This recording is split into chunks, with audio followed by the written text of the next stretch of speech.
这个今天来是因为，他想分手，但是我想过来挽留一下他吧。说说吧，为啥要分手？我觉得我们两个之间现在太多问题了，尤其是我在他那里太没有安全感了。哟，我们两个刚在一起的时候，他就跟他的女同事搞事情。当时我们两个正在外面玩。他不是还在读书，怎么还有同事啊？他在那个快餐店兼职。哦，勤工俭学是吧？对啊。然后我们两个正在外面玩呢，他的手机就一直响不停。然后我就想看看是谁呀，一直发微信，我就拿他手机过来看一眼，结果发现是一个小女孩给他发消息，连发了好几条微信，是他在快餐店的女同事嘛。然后那意思就是，今天备餐又备错了。今天这个顾客没给这个吸管，顾客没给小料，然后被老板骂了，怎么着，这些日常的小事儿。哎呀，这在女人心里面就算日常分享了吧？我觉得太暧昧了，是吧？是恋人才能做的，是吧？对。然后我就想看他回的什么吧，对。结果他就是只回了人家一个字儿6，然后我寻思看看之前的记录吧，然后我往上一看，发现什么都没有，一条没有，被他清过了。呀，这想象空间可就大了，是吧？为什么只回了个6呢？因为我觉得正常嘛，像同事之间我们关系也比较好，人家跟我吐槽一下，我觉得没有什么不妥的。但是确实我和他也在谈恋爱，我觉得跟人家过多的聊一些也不太好，所以我就回了一个6。那为什么把以前的都删了呢？我怕他会多想。你都没干什么，为什么怕我多想呢？你删了我不是更多想吗？我告诉你，这是他们的逻辑，是吧，姑娘？对啊，我觉得他们如果没有事儿，他不会删记录的。你看，都说了嘛，到底有没有事儿？没有。那也不仅仅因为这个，他跟他的前女友还藕断丝连的呢。这是怎么回事啊？他当时他背着我跟他前女友一起去旅游了，而且他骗我说他生病了，他去医院了。我当时特别着急，我以为他真的病了，我就一直给他打电话，还给他发微信，结果就是没有人回，一直到晚上8点多快9点了他才回的我消息说那个刚才在医院挂号，一直太忙了，没有时间看手机。当时我就信了，然后当时我朋友还说，男人的话可不能信呀，就是这么久都不回你，怎么可能呢？他就算去医院，他再忙也能抽空跟你说一声啊。我当时也没有怀疑他，我当时太相信他了，然后我觉得不可能，然后这个事儿还是从他前女友嘴里知道的。这怎么又从他前女友嘴里知道？就是他俩旅游的这个事儿，是他前女友告诉我的。他前女友通过抖音主动找到我，挑衅我。怎么挑衅？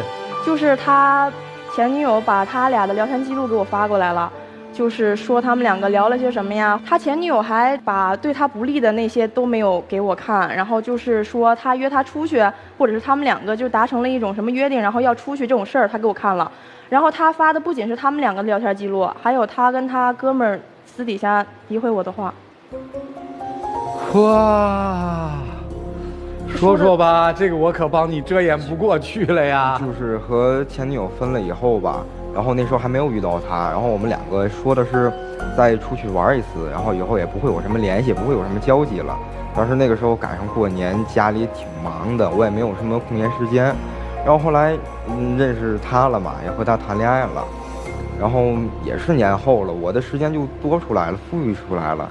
然后就想着把这个承诺算履行了吧，因为以后也不会再见面，也不会有交集了。但是确实也知道不太好，也心虚也理亏，想着有侥幸心理吧，瞒着他。去哪儿了？就去北京玩了一天，就故宫溜达溜达什么的。还去哪儿了？然后吃了一点饭吧，就没有。在哪儿吃的饭？也是快餐店啊。然后呢？然后就晚上把他送上车，然后我就回家了，就没什么事儿。对。那干嘛你前女友把这些东西发给你现女友了呢？我不知道。你别不知道啊，你推测一下，你想想。像他说的挑衅吧，就是故意的。我觉得他们俩肯定还有感情。然后呢，你再解释解释，为什么那个还诋毁你的话？对，他跟他哥们儿私底下说的挺难听的，就是说我一些不好的点，他吐槽，但是他表面上真的一点都没表现出来。我就觉得他这人挺可靠的，然后我们俩关系也挺好的，但没想到他私底下就跟他哥们这么吐槽我。说你啥了？其实我觉得我对他已经还可以了，他就是跟他哥们说我这个人不好，对他也不好，然后还说我们两个一起吃饭的事儿。就是那天吃铁锅炖，我想替他省钱，然后我就说咱们点那套餐，然后那套餐上来了挺多的，我们就俩人吃，也挺多，也吃不完。然后我喜欢吃菜嘛，我说咱俩再加份菜吧，本来也吃不完了，但是我说我就想吃，他当时就说那行啊，你想吃咱们就加。然后加完之后，我觉得这事儿就过去了，就挺正常的。没想到在他们俩那个聊天记录里面又看到这段故事了，就说什么吃不完还要加，是想花我钱吗？啊，回应一下啊。是，像说他那些话吧，确实，就是有时候我们两个吵架，像一开始吧，就互相给个台阶嘛，然后这个事就解决掉了。但是我发现后来，我给的台阶越多，他越不下，我也一直在哄他，但是他根本不会理我，也不会去想一下我这边怎么样什么的，就是脾气越来越大。然后我就和我朋友他们说，我挺作的，我有点挺累，有点受不了。哦，就因为这个要跟他分手是吗？我觉得他就是不在乎我呀，而且他这个人吧，他能力不太行，我觉得。怎么了？因为之前我们两个打算租个房子，当时我跟家里闹了点小矛盾，我就想搬出来住，我们俩就商量着说一起租个房子吧。但是这房子其实是我自己住，然后但是我们俩一起看的，然后跟中介也商量好了，这个房子不错，咱俩要不就定这个吧。然后当时看好了之后，也就是最后那个步骤了。然后当时我要考试，因为我在大学嘛，然后我就说要不你来吧，你来交接一下，因为我觉得男孩子在这方面可能就是比较擅长，然后我也相信他，我就交给他了。结果签完这个合同之后，我再去看这个合同，这个合同上面好多对我们不公平的条约，然后因为这个事儿，我们俩赔了2000多块钱吧，然后这房子也没租上。他就总把这些原因归在我身上，可是我确实也是第一次租房子，我也没有什么经验。他就总觉得是因为我的原因导致了这些，那我也是因为他去租房子，我去外面干一些兼职，然后去给他挣这个房租。他不仅，我就觉得你不念我的好就算了，他还总觉得我没能力。但是我也给他找了很多工作，就是那种轻松又挣钱的，他都不愿意去。我觉得，哎，这世界有轻松又挣钱的工作，你给我推荐推荐。就是没有相对于这么我特想去啊。就比如说，我想让他去那种办公室，或者是说前台之类的，比较轻松一点的。他不是，他给我找的这些啊，我去问人家了，人家也不要我，人家那边也没有给我回复，我也没有什么办法。他就总觉得是我不去，我不听他的话。所以你现在觉得他能力也不行？我觉得他吃不了苦。既不忠，能力又不行。对。还有啥？还有他总是在意我前男友的问题。对，因为这个问题以后吧，我确实和他保证了不会再有类似的事情，包括现在，我的手机也是随便给他看的，而且也确实后面这种事第二次也绝对没有了。他却总拿着这个事儿吧，来和我拿着他的前男友的照片来跟我炫耀，说你看我这个前男友长得好看啊，这个男生我原来喜欢过有好感，看我给他录的打篮球的视频，这个男的怎么好，可是他在我这边就很少夸我，却一直打击我，然后去用言语嘲讽我，却一直拿着别人的男生的照片来跟我夸。那他都跟我说了，他跟他前女友不可能再有联系了，他还背着我一块儿去旅游，我拿我前任的照片气他，怎么了？而且还有一次，他带我去见他的朋友，然后他那天吧，穿了一个挺好看的小裙子，化了妆也漂漂亮亮，我其实还挺开心的。结果到那以后吧，我发现他跟他朋友聊天，我插不上嘴，我就融入不了他们，我只能说坐旁边，我自己玩我自己的手机。结果他反过来觉得我不去融入他们，结果他们聊的是他前男友的一些事，我确实插不上话。他当着我的面聊他前男友，肯定不开心啊。如果说拿照片是为了气或者报复，那你跟这些朋友在一起聊前男友，目的是啥呀？因为我觉得他就是不如我前男友。啊？就是不如你前男友啊？对呀。那为啥分了呢？跟前男友？因为性格方面不太合适，但是我觉得他们能力没问题啊。你有几个前男友？他们能力没问题。因为他总是很介意我每一个前任，不管是哪一个。不是，您到底有几位前男友啊？3个左右吧。3个左右，到底是往左还是往右啊？就3个差不多嘛。不是，是差不多还是差很多呀？3个到4个，差不了多少。好吧，这个行。结果他不光嫌我能力不行，然后不是，那他是你是拿这3个人的分别每个人特长和优点来比，还是这样？不是，我觉得就是他比哪个都比不上。哎呦我的妈呀，你真厉害呀，姑娘！啊，你接着说。而且那天吧，其实完事儿以后，他想去玩第2场，啊，他们第二天，但是我挺晚的了，我家里呢管得挺严的，我没有办法再继续陪他，然后他就闹点脾气吧，觉得我陪不了他，然后跟他朋友说，我头一次搞这么窝囊的一个男的。因为我之前搞对象的时候，如果跟朋友就是正玩着呢，不可能会有人说要早点回家之类的。我觉得他们家管的就是太严了，而且我当时只是想让他多陪陪我，我想让他去跟他家里面去商量一下，或者是说去询问一下能不能晚点回去。我就是想让他这个态度，因为我觉得他之前陪他前女友也没有问题啊，为什么到我这儿就不行了呢？我就觉得心里的刺在这个地方。我就觉得他压根儿就没那么喜欢我。我陪前女友最晚就到9点我就回家了，那天已经挺晚的了，快12点了。就因为还有一次染头发的事儿，他也觉得就是我太那个小题大做了，他总觉得就是我总是打击他，因为他染的确实特别丑。就我谁给谁染头？我们两个互相染。对，颜色是谁挑的？是他挑的。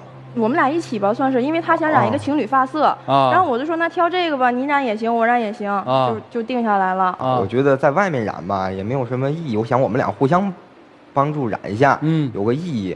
然后他一开始给我染吧，我觉得挺好看的，还不错。然后我也是第一次给女生染头发，我也没什么经验，但是染完以后我觉得还行吧，也没有说想象的那么差劲什么的。结果染完以后他就说丑，然后我就一直哭。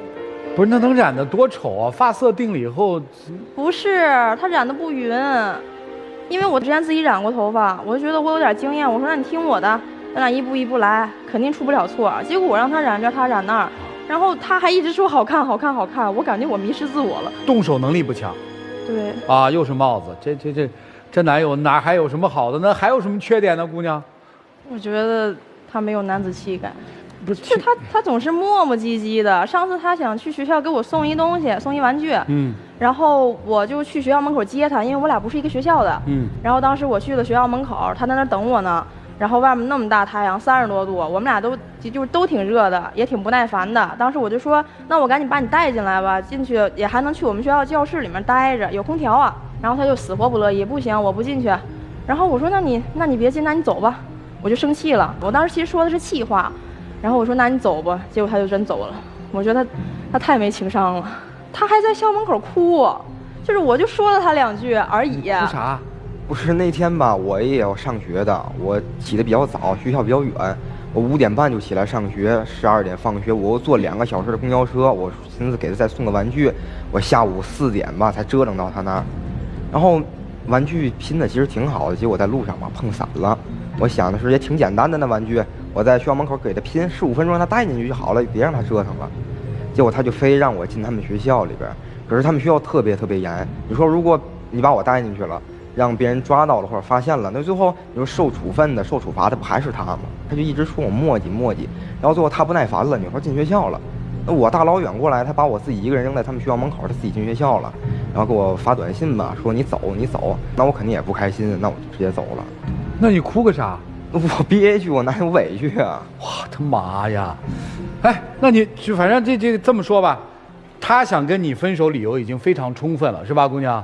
你看陈列了这么多点，从人的能力到人品，从人品到这个外貌长相，从外貌长相到了动手能力，反正一溜够的，您没一样好的，人家说分手，这我们理解。你为啥不分呢？因为确实挺喜欢他的。不是喜欢他啥呀？你看他天天这么欺负你。有时候他刀子嘴豆腐心，他也会关心我。那关心你啥呀？比如我不舒服，他有时候给我送个药什么的。我在学校怎么样，他也过来接我，什么也有。最后问一句话，你是非他不行吗？对。啊？对。大声说。对。就如果他要真跟你分了，你会怎么着？继续求复合呗，再去找他。就死缠烂打是吧？好吧，听明白了吗？哎呦，你看这姑娘马上又乐了，一死缠烂打又乐了。哎呀，她还是喜欢我的，你这手能分掉啊？别胡闹了吧！你们听听老师们的建议吧，好好调整调整，应该怎么谈恋爱吧。来，一起进入丘比特问卷。丹娜老师来，你可以不喜欢他，你可以说你能力弱，你可以说你做事不周全，你说他不成熟等等都可以，但是你不能拿他这些缺点去和你的那些前任相比较，这就有点侮辱人的意思了，这就是不尊重他，极其不尊重，尤其站在这样的一个公共场合说，我觉得你没有我每一任前任好。我的天哪！我要是这个男生，我听到这句话，我掉头就走。你连他哪一任前任都比不上，你今天还站这儿舔着脸说求复合呢？你还死缠烂打呢？他不尊重你，你怎么自己也不尊重自己呢？不要装傻充愣，带着前女友出去还我不知道什么意思，我也不知道我前女友给他发这些信息是什么意思，你不知道吗？你心里面比谁都清楚，你最喜欢看两个女人的战斗了。就这样。谢谢陈达老师。严老师，小姑娘呢，就是你们俩之间，其实你看着嗓门大，其实你是被拿捏的那个。你看着你处处对他有要求，嫌他这不对那不好，其实真的要放手，他比你转身会坚决。就是你对他是侮辱性挺强，伤害性不大。你没怎么伤到他，你都这样对他了，他还能死缠烂打，为什么呀？他知道你逃不掉吗？你知道他真的是那种多情但用情不深，所以你看他跟前女友分手了，还能为了一个所谓的承诺去陪人家旅行，旅行完了说再见，此生不见。所以你说是因为哎呀他不够男人气，所以我要离开他，这不是核心。离开他是对的，但核心是他没有那么用心爱你。所以赶紧走，从你发现他跟前女友骗你去旅行的时候，就应该扭头就走。男生没有那么爱人家，就别占人小姑娘便宜；没有那么爱人家，就别表现出来，哎，你怎么对我都行。真的，你在爱情当中用用心，用用情吧。所以收起你的眼泪，那也不是真正的爱情。就这样吧。谢谢严老师。陆琪老师，死缠烂打是恋爱里面最管用的技能。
谢谢陆琪老师。米娜老师，其实很多老师都不能理解，为什么在发现了他在热恋期间还去跟别的女孩子去旅行之后，你还能忍下来？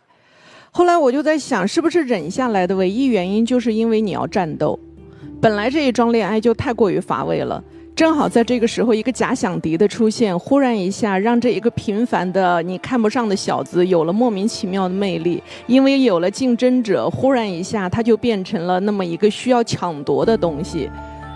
然后有的时候你又觉得我抢到手了好像也不咋地，于是你又忍不住羞辱他一顿，羞辱完他了以后发现把他扔回去居然又有女同事想来抢，所以你又开始有点火了，又拿起来看看，好吧，我再留你2天。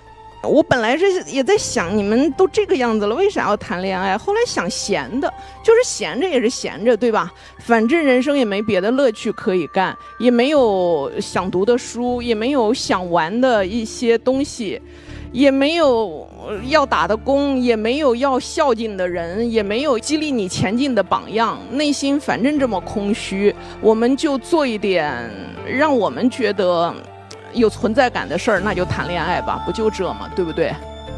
既然就这样的话，就接着继续啊，加油啊，反正一个离不开一个的，不就保持住不就好了吗？这比你们晃荡着闲着没事儿喝个闷酒跑出去浪荡，惹出一堆麻烦来可能更好。谢谢米娜老师，调笑之中说出了一个现实问题嘛，就是现在年轻人谈恋爱谈得太乏味了嘛，因为你不读书嘛，所以你没有灵魂嘛，没有灵魂哪有寻找一个有趣的灵魂相伴呢？怎么做灵魂契合呢？因此你们的恋爱里面就是争风吃醋嘛，就是鸡毛蒜皮嘛，就是这么点事儿嘛，所以挺可怕的。我没啥要说的，我就其实想说，珍惜现在的时光。要谈恋爱，咱好好谈恋爱。但是谈恋爱只是大学时光的一个小部分，你们大好的人生还有很多事情可以去做。多读几本书，总比多喝几杯酒，在你们那个年龄更好。一起进入真情60秒。其实今天过来吧，还是想再挽留一下，毕竟我也知道你对我挺好的。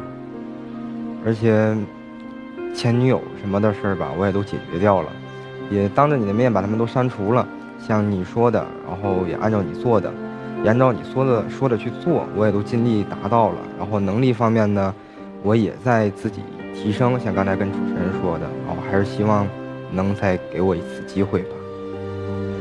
但是你已经做过对不起我的事儿了，我感觉这个事儿已经在我心里面很深很深埋下去了。我每次其实刷到一些关于这样的视频，我都会想起来这些事情。